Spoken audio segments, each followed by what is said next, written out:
Okay guys, so ito, balik na naman tayo sa pagpaprocess ng onions natin. So again, nung makalawa, nag-process ako ng onions. Then kahapon, kumuha ko ng katulong si Sir Ken. Patulong tayo mag-process ng sibuyas natin. And today, 6 a.m. nag-packaging na po ako or nag-box ng mga sibuyas natin. And natapos na po actually yon. So, all in all, naka 19 boxes ako. Natig 10 kilos per box. So, I still have 21 boxes na natira na walang laman dahil 40 boxes ang binili ko. So now, ito pagbalik tayo sa pag-process ng mga sibuyas natin. Dahil again, as much as possible, mas marami tayong madalang sibuyas today, mas maganda. So, nakaschedule ako na magdala ng sibuyas ngayon, 3 p.m. dun sa Ichiba or market. And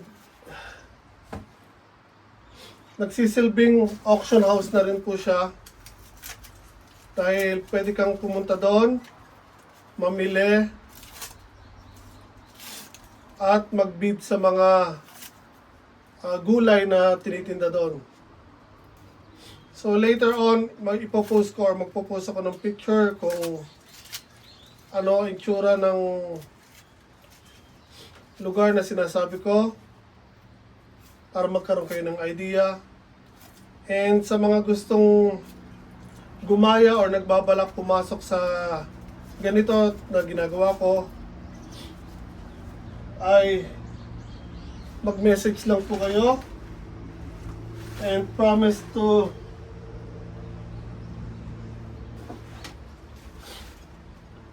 answer your questions as soon as makita ko yung iiwanan yung mga message. So ito, meron tayong mga nabubulok na sibuyas. Walay natin yan. Yung mga hindi natuyo ng maayos. So, kung meron kayong katanungan o gustong malaman sa mga ginagawa ko, mag-leave lang po kayo ng message and promise to reply kapag nakita ko po agad yon. So, tulad na sabi ko, again, nandito po tayo guys sa Japan. Nagbabaka sakali po tayo na mag-farming dito sa Japan. So, nagre-rent ako ng lupa dito. At nagtatanim po ng gulay. So last year, ako actually nag-umpisa na magtanim ng gulay. Pero last year, medyo sablay yung ginawa ko. First sa mga tinanim ko, dahil marami sa mga tanim ko itinanim ko ang hindi sumibol. Yung iba naman sumibol pero pangit, hindi produce ng magandang harvest. Then yung mga tuloy naman, ang naging problema ko naman ay market or distribution area. So, before, nag-rely lang kasi ako sa mga kakilala namin, then Facebook, pinopost namin yung mga na-harvest namin, tapos nagpe-place ng order yung mga tao, dinideliver namin, or pinapatak Cuban or by mail. Kaso, masyadong marami yung mga na harvest kong gulay para lang sa mga ganon nakakilala lang namin or pinopost namin. Kaya marami akong gulay na nasayang, nabulok, natapon, at marami sa kanila pinabayaan ko na lang sa puno, hindi ko na hinarvest. Dahil kahit i-harvest mo, kung hindi naman mabebenta, magpapagod ka lang. So maraming nangyari na ganon last year. Dahil wala pa tayong mapagbagsakan last year and meron tayong inaasahan na kilala natin, natutulungan tayo or sasamahan tayo na makahanap ng ganon mapagdadala ng gulay natin or produce natin. Pero sa Wimpalad, hindi naman natin pwedeng pilitin, mga busy din sila palagi. So ayun, hindi tayo nagkaroon ng lugar na pwedeng pagdalahan ng mga pananim natin last year. So now, luckily, noong Wednesday actually. So today is Sunday. Noong Wednesday, nakakita po yung kakilala ko ng bagsakan or pwedeng pagdalahan. Then siya muna nakipag-usap, tapos sinabihan niya ako, ura-urada nga dahil Wednesday ng hapon tumatawag daw siya. Kaso ako naman nagtatabas ako dyan sa may harapan sa labas. So syempre hindi ko marinig yung tawag niya. And doon nakita ko naman, 6:00 pasado na. So, late na masyado. Kahit late na daw, pwede daw. Pumunta daw dahil hanggang hating gabi na andun yung tao o yung pwede namin kausapin. Kaya nga lang, ako pagod, syempre pagod na ako, di ba? Late na masyado. Kaya, sinabi ko, the next day na lang or following day na lang kami pupunta. So Thursday, nagpunta kami after work. Kaso, pagdating namin doon, wala na yung opisina. So, pinaliwanag naman ng staff doon kung ano ang mga dapat namin gawin or process na kailangan namin gawin pag magdadala ng gulay doon. Maayos naman pinaliwanag, then mabait din yung nakausap namin. Tinuruan niya kami actually ng dapat gawin.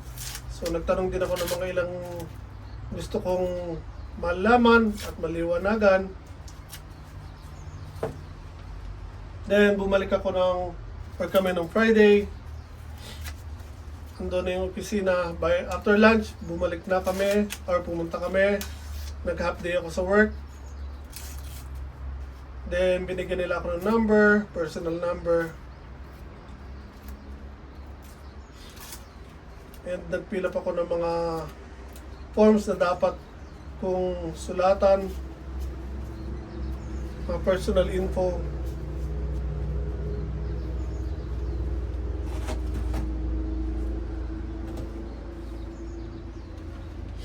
So, ayun. Na-confirm na nung Friday. Okay na. And today, nakaschedule ako magdala ng sibuyas. Kaya ito guys, kahit natapos ko na yung mga pinrocess namin kahapon, saka yung pinrocess ko ng makalawa, ay eto, gumagawa pa rin ako kasi gusto ko marami akong madala today as much as possible.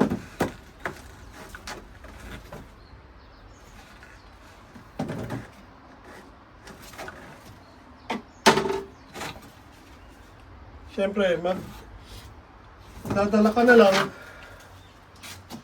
mas marami kang dalhin, mas maganda, di ba?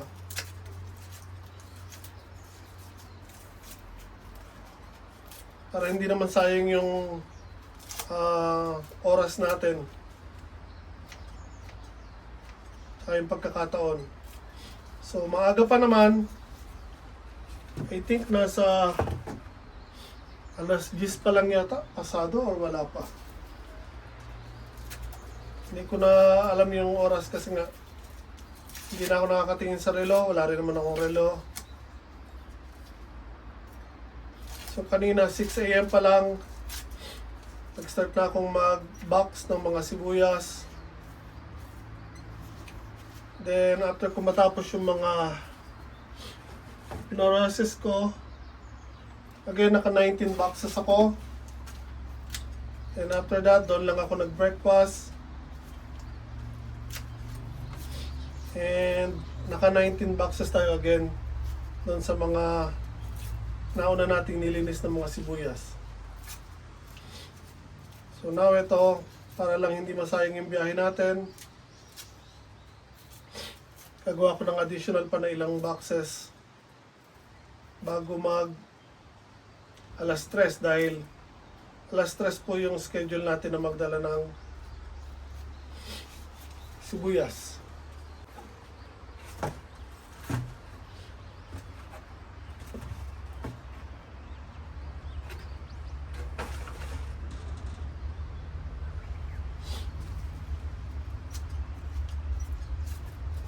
So, tulad ng sinabi ko or nabanggit ko,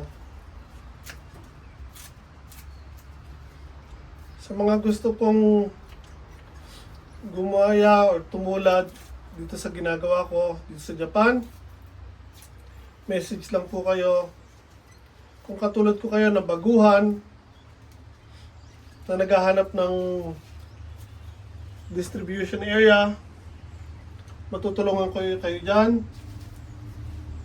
Dahil katulad ko, meron akong nakita na pagbabagsakan ng gulay. So, kung okay sa inyo yung ganon, pwede kong ituro kung saan, lalo na kung malapit kayo dito sa lugar ko. So, depending pa rin sa place or lugar nyo, at least mabibigyan ko kayo ng information kung anong klase na company or lugar yung pwede nyong puntahan para makapagdala ng mga produkto nyo. And sa mga matagal na naman na nandito sa Japan na ganito rin yung ginagawa, kung meron kayo mas maganda na maituturo sa akin, very much appreciated po yun. I'm welcoming any suggestions na maaaring makatulong sa akin at lalong mas mapaganda ang ginagawa ko.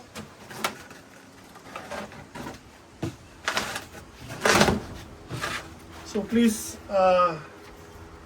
do make your suggestions. Mag-leave lang po kayo ng comment. Very much appreciated po yon. Lahat ng pwedeng makatulong po sa akin ay tatanggapin ko po. So, nung other day, actually, ang ginagawa kong pag-process ay linis, lagay sa crate. Then, dinadala ko dun sa may parking area ko. Doon ko sinesegregate or pinag-ihiwa-hiwala yung mga sizes nila from small to double XL. So hanggang kahapon, actually ganun ang ginawa ko. Kaya nga lang, doble trabaho yung pag ganun ang ginawa ko. Pero dahil today, nagmamadali na po tayo. Kailangan ko makapaggawa na ng additional na boxes. Kaya ito ang ginagawa natin, straight na processing, linis, diretso na sa kahon. Then titimbangin natin kapag napuno na siya. Then ilalagay natin sa truck. Tapos mamayang before 3, alis na ako dito sa farm. And punta na tayo doon sa Ichiba or marketplace.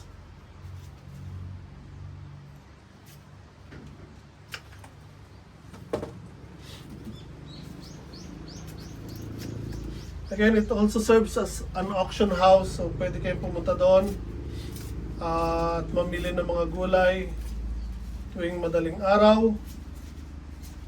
So nakalatag doon yung mga gulay, nakasalansan sa paleta. Mamimili lang kayo ng gusto nyo o hinahanap yung gulay.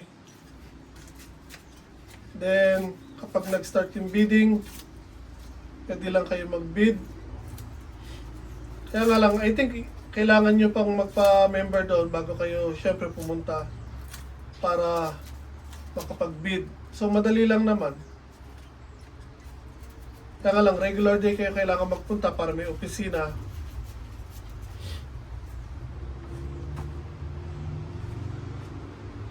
Then tutulungan naman nila kayo, mababait yung staff kahit yung mismong may-ari. Kahapon kahit foreigner ako, walang problema. Nung Friday, sorry. Nung nagpunta ako ng Friday at nakausap yung mismong may-ari ng company yung nakipag-usap sa akin, nag-interview. Tapos meron lang siyang staff na tumulong sa akin. Siya yung nag-a-assist sa akin na pilapan yung mga dapat kong pilapan. Then after namin pagsulat doon sa form na binigay sa akin, pinaliwanag niya sa akin yung mga ginagawa doon, mga dapat kong gawin kapag magdadala ako ng gulay. So very sila, helpful. Wala silang pakialam kahit foreigner ka. Ang mahalaga sa kanila yung business na dadalhin mo para sa kanila. Nailagay company sila. So they're welcoming any persons na handa magdala ng business sa kanila. Kayo ng kagandahan. Again, ang kagandahan doon, walang limit ng pwede mong dalahin sa kanila. Pwede ka magdala kahit 1 kilo, 2 kilos, 10 kilos, 50, 100 kilos, tons or tonelada, okay lang. So kaya ito ako, sinasamantala ko lang yung oras kahit nakapag gawa na ako ng 19 boxes, ay sinasamantala ko pa rin ng oras dahil may oras pa rin naman ako para makagawa pa ng ilang kahon.